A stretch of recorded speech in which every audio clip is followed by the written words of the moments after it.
Erasmus akreditacija švietimo ir mokslo srityje 2020 metais pirmą kartą pasiūlė bendrojo lavinimo mokykloms rašyti tokio tipo paraiškas. Iš viso tais metais buvo pateikta 26 paraiškos ir tik 5 bendrojo ugdymo mokykloms buvo suteiktos šios akreditacijos. Šiaulių sanatorinė mokykla buvo viena iš jų. Akreditacijos tikslas tai yra tobulinti ugdymo turinį, procesą, ugdymosi aplinkas, perimant įvairių ES šalių patirtį. Remiantis pedagogų įgyta patirtimi, sukurtas metodinis leidinys Inovatyvūs ugdymosi metodai ir aplinkos lietuvių ir anglų kalbomis.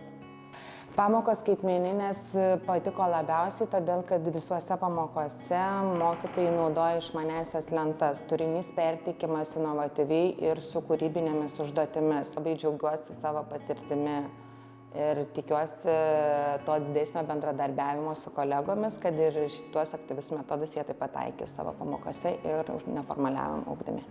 Man labiausiai įsiminė tokia veikla, kada buvome mokykloje robotikos pamoka.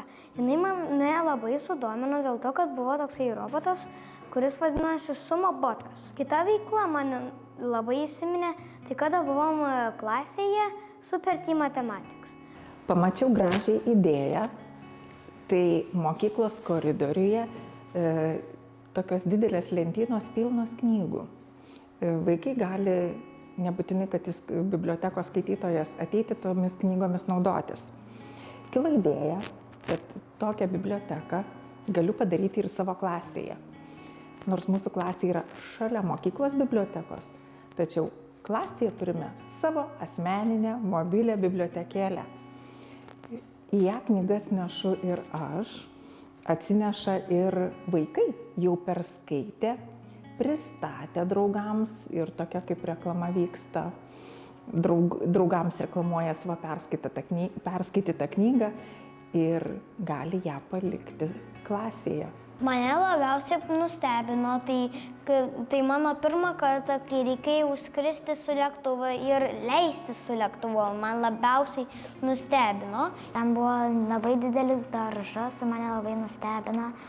Ir ten auga bulvės, pupos, žirniai ir citrinos ten auga. Eini ir matai tokią augalą, kurį tu nepažįsti, nesvarbu ar medis, kažkas, kas yra augalas. O programa vadinasi Plantnet. Atsakys ir tada parodys. Pat pirmų akimirkų pastebėjau, kad vaikai išmoko daug įvairių dalykų, ne tiek pamokose, bet ir gyvenimiškų dalykų. Įdomiausia tai ir tokie pastebėjimai buvo, kad Portugalijos mokyklai mokiniai labai moka gražiai bendrauti grupėse, vienas kitą palaikyti, paskatinti. Ir tai, kai su vaikais pareflektuodavom, kas jums labiausiai patiko, tai dažnai paminėdavo, kad padrasinantis žodžiai, kad laisvas bendravimas, greitas